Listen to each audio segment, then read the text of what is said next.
جہیز دوستو، جہیز کا نام ہر اس جگہ پر آتا ہے جہاں پر خواتین کے ساتھ ظلم و زیادتی دیکھنے میں سامنے آتی ہے۔ دوستو، کسی بھی ریلیجن کے اندر خواتین کے ساتھ زیادتی کرنے کی اجازت نہیں دی گئی، اس کے رائٹس اس کو دینے کا کہا گیا ہے، لیکن تقریباً تمام مذاہب کے اندر ایسے لوگ پائے جاتے ہیں جو خواتین کو لے کر کے بہت زیادہ ظلم و زیادتی کرتے ہیں، اور سب سے بڑا مسئلہ جو خواتین کو پیش آتا ہے وہ جہیز ہوتا ہے۔ جہیز کو لے کر کے بہت زیادہ خواتین اپنی زندگی سے ہاتھ دھو بیٹھتی ہیں، بے شمار مشکلات کا سامنا کرتی ہیں، اور اس سے جڑا ایک حالیہ کیس انڈیا سے سامنے آیا۔ وہ کیا کیس تھا دیکھیں گے آج کی اس ویڈیو کے اندر، اور نظر ڈالیں گے ان قوانین کے اوپر کہ جو جہیز کے ریلیٹڈ بنائے تو گئے لیکن ان کے اوپر عمل درآمد کیوں نہیں کیا جا رہا۔ میں ہوں حیدر پٹھان اور آپ دیکھ رہے ہیں میرا فیس بک اور یوٹیوب چینل۔ اس چینل کو سبسکرائب کر لیجیے، بیل آئیکن کو دبائیے تاکہ آپ کو اسی طریقے سے امپورٹنٹ ویڈیوز ہمارے چینل کے ذریعے سے ملتی رہیں۔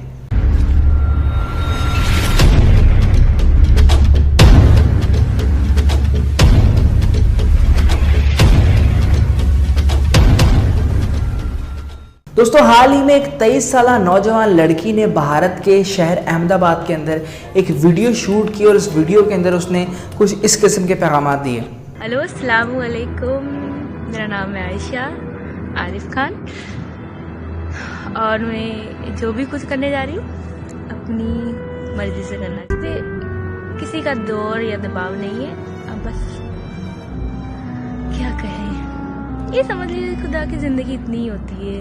دوستو، یہ ویڈیو شوٹ کرنے کے بعد اس لڑکی نے خودکشی کر لی، اور یہ سارے کا سارا معاملہ میڈیا کے اوپر آ گیا، اور انویسٹیگیشنز کرنے کے بعد دوستو یہ پتا چلا کہ اس لڑکی کی موت کی وجہ دوستو جہیز تھی۔ جہیز کو لے کر کے اس کے گھر میں کچھ پرابلمز چل رہی تھیں۔ عائشہ نے اپنی آخری ویڈیو کے اندر یہ بتایا کہ اس کی موت کی وجہ جہیز ہے، اور جہیز کا تانا جو ہے وہ اس کا ہسبینڈ یعنی عارف خان اور اس کے ان لاز کی طرف سے بہت زیادہ پریشر تھا اس کو جہیز کے حوالے سے، تو عائشہ نے موت کو ایک مشکل زندگی کے اوپر ترجیح دی۔ عائشہ احمد آباد کی ہی رہائشی تھی، اور اس کی 2018 میں عارف خان کے ساتھ شادی ہوئی، مگر شادی کے کچھ عرصے کے بعد دونوں میاں بیوی کے اندر پرابلمز کا آغاز ہونا شروع ہو گیا۔ مس انڈرسٹینڈنگز کی وجہ سے دونوں میاں بیوی نے علیحدہ رہنے کو پریفر کیا۔ عائشہ مارچ 2020 سے اپنے والدین کے ساتھ رہنا شروع ہو گئی تھی۔ اس وقت عائشہ اپنے والدین کے ساتھ مقیم تھی اور ICICI بینک میں ملازمت کرتی تھی۔ 25 فروری جمعرات والے دن عائشہ صبح 9 بجے اپنے گھر سے بینک جانے کے لیے نکلی، اور قریباً شام کے 4:30 بجے اس نے اپنے والد کو کال کی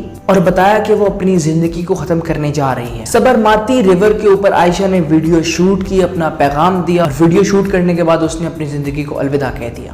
اپنی آخری ویڈیو میں عائشہ نے اپنی زندگی سے جڑی مشکلات کا ذکر کیا، اور اس نے کہا کہ وہ اپنی زندگی سے تنگ آ چکی ہے، وہ مزید زندہ نہیں رہنا چاہتی، اور مزید اس نے کہا کہ وہ اپنی موت کی وجہ کسی اور کو نہیں دے گی، لیکن اس نے آخر میں یہ بھی کہا کہ اپنے والدین کو کہ وہ تمام کی تمام جو کیسز انہوں نے فائل کیے ہوئے تھے ان سے وڈرا کر لیں، وہ کسی کو پرابلم میں نہیں ڈالنا چاہتی۔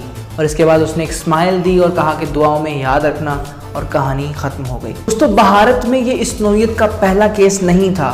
بھارت میں آئے روز اس قسم کے کیسز دیکھنے میں سامنے آتے رہتے ہیں۔ اسٹیٹس کے مطابق 2010 کے اندر بھارت کے اندر جہیز سے ہونے والی خواتین کی موت 8,391 ریکارڈ کی، اور بھارت میں روز 1 لاکھ میں سے 1.4 خواتین جہیز کی وجہ سے موت کی بھینٹ چڑھ جاتی ہیں۔ تو ڈاوری ایک پیرنٹل پراپرٹی ہوتی ہے جو لڑکی کو اس کی شادی کے بعد دیا جاتا ہے۔ دوستو، ڈاوری دینا لازم نہیں ہوتا، جو ماں باپ اپنی بیٹی کو جہیز دے سکتے ہیں، جتنی بھی ان کی حیثیت ہو وہ اس کے حساب سے جہیز دے سکتے ہیں، اس کے اوپر کسی کا بھی کوئی حکم نہیں چل سکتا۔ لیکن بدقسمتی سے ہمارے معاشرے کے اندر یہ رواج پیدا ہو چکا ہے کہ ہمیشہ لڑکی کی شادی کے وقت لڑکے والے لڑکی والے کے گھر سے بے شمار خواہشوں کا پلندہ باندھ کر بہت ساری چیزیں مانگ لیتے ہیں، اور لڑکی کے ماں باپ کو سر جھکا کر تمام خواہشات پوری کرنی پڑتی ہیں۔ جن لڑکیوں کے والدین صاحب حیثیت نہیں ہوتے تو عائشہ کی طرح ان لڑکیوں کو بے شمار مشکلات کا سامنا کرنا پڑتا ہے، اور بہت سی لڑکیاں